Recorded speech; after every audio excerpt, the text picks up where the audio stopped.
The primary challenge was a storytelling challenge, in as much as, you know, movies are driven by dialogue. They're driven by the interaction between characters. You have the ability to move a story forward, yeah, you know, obviously in action and pictures, but crucially often in dialogue. And you know, one of the key challenges in telling this story is that we don't have that. We have some monologue, but again, just in terms of the normal visual grammar, you normally cut from one character to another.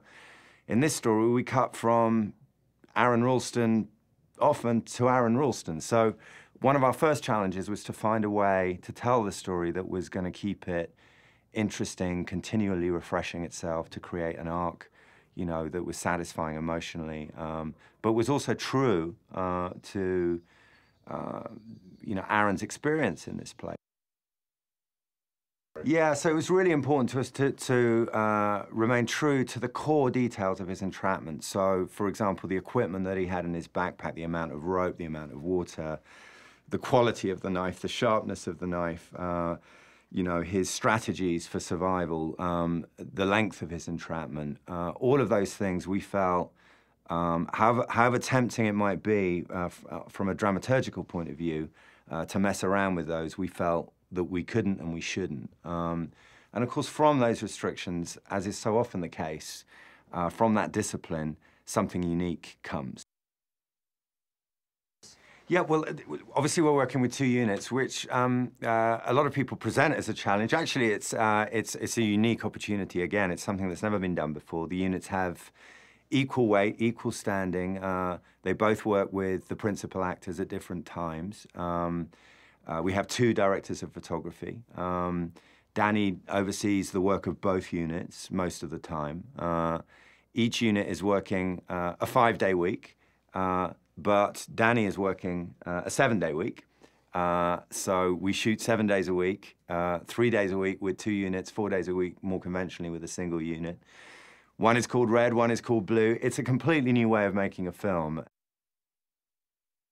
So although the cast is very, very small in terms of numbers, their function, their role in this story takes on a disproportionate importance because of that. And the casting of the film has been absolutely vital to get that right, because when you've only got 5 or 6 supporting characters who don't really have very much screen time, the importance you attach to them, the way, you know, the emotional investment you make in those characters is immense. So I'm thrilled with the way we've cast the movie, and it has a kind of heightened quality. So the girls that he meets at the beginning are incredibly funny and light in their performances, and it's meant to be a nothing. These are experiences the character passes through at the beginning of the story, which are nothing. But retrospectively, they take on this immense importance because they were really his last contact, his last memories, cherished memories of the world, of being alive, of participating. He is like us. And one of the things we've tried to do in the film is, you know, without being overly metaphorical about it, is to try and emphasize in certain ways that, you know, in a sense, his experience during those 6 days is almost like our lives in short. He does what we all do. He develops little routines. You know, he chips away at a rock. That's like going to work. At midnight every day, he has a little sip of water. That's like having a drink, and a bit of burrito. That's his dinner. So he develops these little routines like human beings do. As he gets... As the challenges and the odds against him mount, he develops incredible strategies, incredibly resourceful strategies to survive.